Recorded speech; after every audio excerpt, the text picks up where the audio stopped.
Bismillahirrahmanirrahim. Assalamualaikum warahmatullahi wabarakatuh.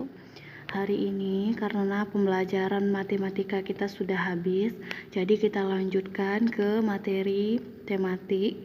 Kita masuki yaitu di tema 5 subtema 2, pahlawan kebanggaanku, pembelajaran 1. Ketika masa kerajaan Hindu-Buddha mulai melemah, masuklah agama Islam di wilayah Indonesia. Siapa yang mempunyai peranan penting di masa kerajaan Islam? Nah, kita cari tahu ya, Nak. Beni ingin mengetahui lebih lanjut tentang perjuangan setelah masa kerajaan Hindu-Buddha. Bersama Beni, mari kita cari tahu lanjut perjuangan tersebut. Bacalah teks berikut ini. Sultan Hasanuddin. Sultan Hasanuddin ialah raja dari kerajaan Islam Goa Talot di Makassar, Sulawesi Selatan. Oleh Belanda, ia dijuluki ayam jantan dari timur karena kegigihan dan keberaniannya melawan Belanda. Ia membela kepentingan kerajaannya dan kepentingan rakyatnya dengan gigih. Ia berusaha menegakkan kedaulatan dan memperluas wilayah kerajaan. Ia berhadapan dengan Aru Palaka, Raja Bone yang dibantu oleh Belanda. Sultan Hasanuddin dikenal arif dan bijaksana. Beliau merasa sedih karena harus bertempur melawan keluarga sendiri. Arung Palaka latendri tato Erung sudah seperti saudara kandung sendiri. Sultan Hasanuddin mempertimbangkan bahwa pertumpahan darah di kalangan orang Makassar dan Bugis harus segera dihentikan. Sultan Hasanuddin berusaha menggabungkan kekuatan kerajaan-kerajaan kecil di sekitar kerajaan untuk melawan Belanda. Nah, jika Anti tidak jelas di video ini, teksnya Anti silahkan baca di buku halaman 53. Silahkan dibaca jika tidak jelas. Karena perjuangan dan jasa-jasanya, nama Sultan Hasanuddin diabadikan sebagai nama jalan dan universitas di Makassar, Sulawesi Selatan. Pemerintah bahkan menganugerahkan gelar pahlawan nasional kepada Sultan Hasanuddin. Setelah wafat, Sultan Hasanuddin dimakamkan di Kompleks Pemakaman Raja-Raja Goa di Sulawesi Selatan. Kompleks Pemakaman Raja-Raja merupakan peninggalan sejarah yang perlu dijaga kelestariannya. Kompleks pemakaman ini pun dijadikan objek pembelajaran sejarah bagi bangsa Indonesia. Nah, berdasarkan teks tadi, di sini ada Ustazah buat tabel yang sudah Ustazah jawab. Apa yang Anti ketahui tentang Sultan Hasanuddin? Sultan Hasanuddin adalah pahlawan dan dia adalah raja dari kerajaan Goa yang ada di Sulawesi Selatan. Kemudian apa yang Anti ketahui lebih lanjut tentang Sultan Hasanuddin, yaitu yang ingin saya ketahui dari Sultan Hasanuddin adalah perjuangan beliau dalam melawan kesewenang-wenangan Belanda. Nah, itu ada di halaman 54. Kemudian Anti juga dapat menambah informasi tentang Sultan Hasanuddin dengan bertanya kepada guru Anti ya. Silahkan tanya dengan Ustazah jika ingin tahu tentang lebih dari Sultan Hasanuddin. Sultan Hasanuddin adalah salah satu pahlawan nasional. Ia merupakan raja ke-16 dari kerajaan Goa. Sultan Hasanuddin terkenal dengan keberaniannya alam melawan usaha monopoli VOC. Berikut beberapa biodatanya. Tanggal lahir 12 Januari 1631 di Goa. Meninggal tanggal 12 Juni 1670 di Goa. Nama aslinya adalah yang pertama Malombasi Muhammad Bakir Daeng Matawang Karaeng Bonto Mengape. Sultan Hasanuddin memiliki julukan ayam jantan dan jago dari timur karena berani melawan Belanda yang saat itu sedang melakukan perdagangan monopoli oleh VOC atau Belanda. Di awal perjuangannya, ia dan kerajaan Goa menentang dengan sangat keras terkait hak monopoli mereka. Mereka berpikir bahwa kekayaan bumi ini digunakan untuk bersama-sama, bukan untuk monopoli. Oleh karena itu, Goa berusaha sangat keras untuk melawan Belanda. Pertempuran mulai terjadi di mana-mana, termasuk Makassar. Tiada ampun, Goa terus mencoba menyerang Belanda. Di pertempuran ini pun ada saja dilakukan perjanjian, namun selalu dikhianati oleh Belanda dan merugikan pihak Goa. Hingga akhirnya pada tanggal 18 November 1667 mereka mengadakan perjanjian Bungaya dan Sultan Hasanuddin pun bersedia menandatangani karena keadaan yang sudah mendesak. Namun perjanjian ini dilanggar lagi oleh pihak Belanda yang merugikan pihak Goa, sehingga terjadi lagi perang pada tanggal 12 April 1688. Namun sayangnya kerajaan Goa tersebut mengalami kekalahan karena Belanda berhasil memasuki benteng terkuat dari kerajaan Goa. Nah, ini adalah biodata dan tambahan dari di buku ya yang Ustazah baca ini. Nanti kalau tidak jelas coba di zoom, kalau tidak ada di buku di zoom di videonya, kalau ada di buku silahkan dibuka di buku. VOC adalah persekutuan dagang yang dibentuk oleh penguasa Belanda yang tergabung dalam Heren 20 Maret 1602. Menguasai rempah-rempah, monopoli perdagangan, menguasai kerajaan-kerajaan, memperkuat pemerintahan Belanda dan lain-lain. Nah, itu hasil persekutuan dagang oleh penguasa Belanda. Materi selanjutnya. Sepulang sekolah, Beni menceritakan kepada kakeknya kisah perjuangan Sultan Hasanuddin. Beni bertanya kepada kakeknya bagaimana cara orang zaman dulu berkomunikasi ketika berperang. Beni sangat tertarik dengan cerita kakek tentang penggunaan cahaya sebagai alat komunikasi. Kakek mencoba menggambarkan proses berkomunikasi menggunakan cahaya dan cermin. Arah berkas cahaya berkaitan dengan posisi cermin dan sumber cahaya.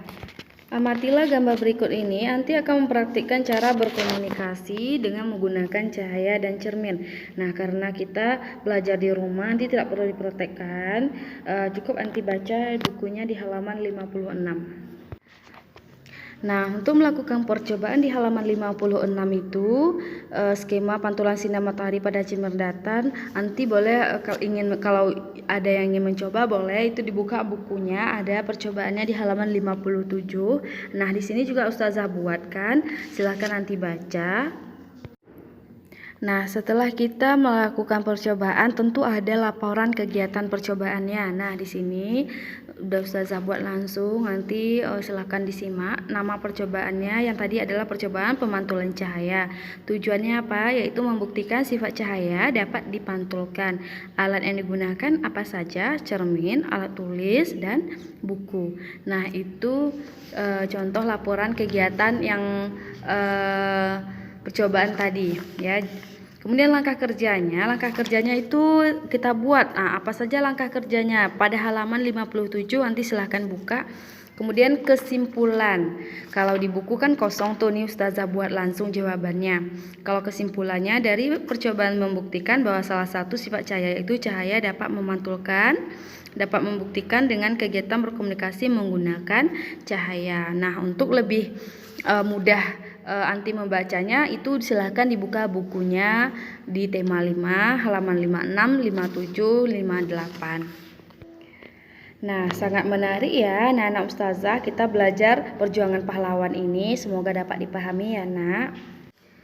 Selanjutnya kita akan belajar yaitu raja pada masa pemerintahan kerajaan Islam ya. Kita akan belajar yang pertama itu ada Sultan Hasanuddin pada tahun 1654 sampai 1660 Masehi. Kemudian yang kedua ada Sultan Iskandar Muda pada tahun 1607 sampai 1636 Masehi. Nah, di sini ada tabel yang Ustazah buat yang anti ketahui tentang peninggalan raja-raja pada masa Islam. Kemudian yang anti ketahui lebih lanjut tentang peninggalan raja-raja pada masa Islam. Nah, silahkan dikerjakan latihannya di buku tulis. Nih, apa saja yang anti ketahui nih nak tentang peninggalan raja-raja pada masa Islam ya? Itu di buku kan sekilas ada, jadi silahkan dibuka bukunya ya. Nah, kemudian di sini ada beberapa informasi tentang perjuangan para raja dan peninggalannya yang mempengaruhi wilayah di sekitar Ranti. Nah, dari buku-buku bisa kita lihat juga di buku sejarah, di perpus, di elektronik itu ada ya. Nah, di sini Ustazah buatkan 5 orang sultan atau raja pada masa Islam, yaitu yang pertama Sultan Malik Al-Saleh, yang kedua Sultan Iskandar Muda, yang ketiga Sultan Agung, yang keempat Sultan Hasanuddin, yang kelima Raden Patah. Nanti silahkan baca ini, silahkan baca di dalam hati. Kita masuki pembelajaran 2 di subtema 2. Setelah Anti mengetahui perjuangan para pahlawan, masih adakah tokoh masa sekarang yang memiliki jiwa kepahlawanan? Nah, berikut ini ada teks. Silahkan Anti baca teksnya di dalam hati. Ya, di sini saya tampilkan. Jika tidak jelas boleh buka bukunya di halaman 61. Nah, ini adalah teksnya. Silahkan baca di buku cetak di tema 5 halaman 61. Nah, kemudian setelah kita baca teksnya ada pertanyaan nih. Yang pertama, apa prestasi yang Gusnadi Yoga, yaitu Yoga mendapatkan medali perak Olimpiade Sains Nasional atau USN pada tahun 2011 di Manado. Pertanyaan kedua, apa usaha yang Yoga lakukan untuk meraih prestasi itu? Yoga terbiasa belajar mandiri tanpa mengikuti bimbingan belajar ataupun kursus. Setiap malam ia tekun mengulang pembelajaran yang diterimanya di sekolah. Nah, ini ada di buku ya nak ya, di halaman 62. Yang ketiga, sikap-sikap baik apa yang dimiliki oleh Yoga? Jelaskan. Nah, kira-kira sikap apa nih yang dimiliki oleh Yoga? Yaitu mau bekerja keras, tekun belajar, dan bersemangat untuk meraih prestasi. Nah, selanjutnya nomor 4. Apakah sikap Yoga tersebut mencerminkan sila kelima Pancasila? Nah, kira-kira sudah mencerminkan atau tidak? Ayo, jawabannya apa? Udah mencerminkan atau tidak? Di buku ada ya nak jawabannya. Nah, ini Ustazah jawab langsung nih. Jadi, sila kelima Pancasila, apakah Yoga tersebut mencerminkannya? Dari sila ke Pancasila itu, ya, sikap Gusnadi mencerminkan sila kelima Pancasila karena Gusnadi mau bekerja keras. Salah satu sikap yang dimiliki oleh Yoga adalah kerja keras. Sikap itu sesuai dengan sila kelima. Nah, kita akan belajar ya nak, sila kelima yaitu keadilan sosial bagi seluruh rakyat Indonesia. Salah satu sikap yang dimiliki oleh Yoga adalah kerja keras, yaitu sesuai dengan sila kelima. Nah, sila kelima ini memiliki makna yang pertama adil bukan harus sama. Yang kedua, mau bekerja keras. Yang ketiga, mengakui kedaulatan bangsa sendiri dan bangsa lain. Yang keempat, menganggap bangsa sendiri sederajat dengan bangsa lain. Nah, setelah kita belajar sila kelima, nah kita sekarang melihat simbolnya nih. Nah, ini adalah simbol dari sila kelima Pancasila, yang arti simbolnya yaitu padi dan kapas melambangkan sila kelima Pancasila, yaitu keadilan sosial bagi seluruh rakyat Indonesia.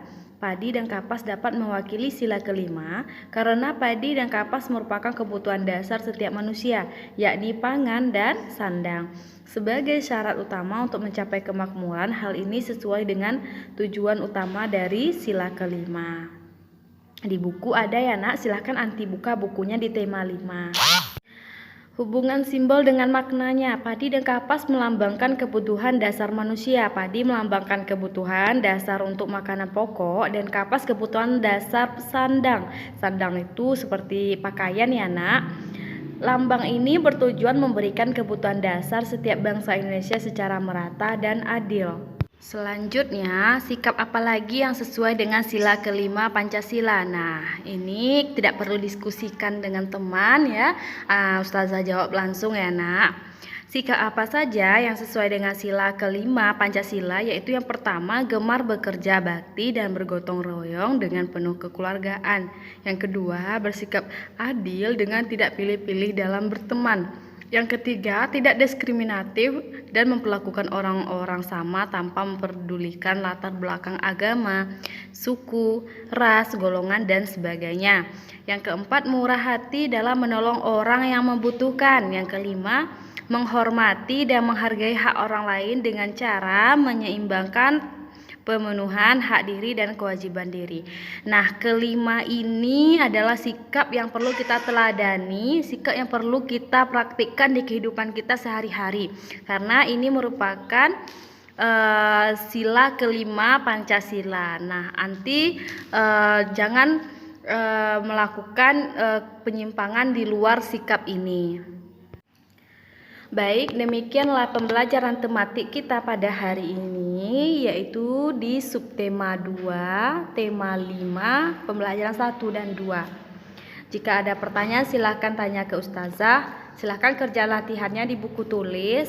Tetap semangat semuanya. Barakallahu fiik. Assalamualaikum warahmatullahi wabarakatuh.